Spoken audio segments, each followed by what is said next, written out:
বন্ধুরা, তনুতীর্থ রান্নাঘরে আপনাদের সবাইকে আবারও স্বাগত।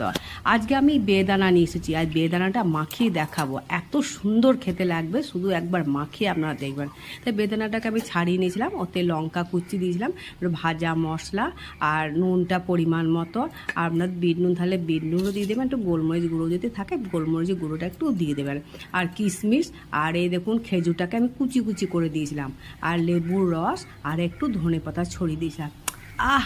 জমে গেছে একদম, মানে মাখাটা একদম জমে গেছে। আপনি একবার না মাখিয়ে খেলে বিশ্বাস করতে পারবেন না যে এত সুন্দর লাগে খেতে।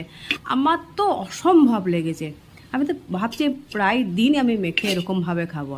একবার অন্তকে না খেলে আমার কথাটা হয়তো বিশ্বাস করবেন না, সত্যি অপূর্ব হয়েছিল। যদি আপনাদের ভালো লাগে একবার মাখিয়ে দেখুন, দেখে কমেন্ট করবেন, জানাবেন যে কেমন লেগেছে।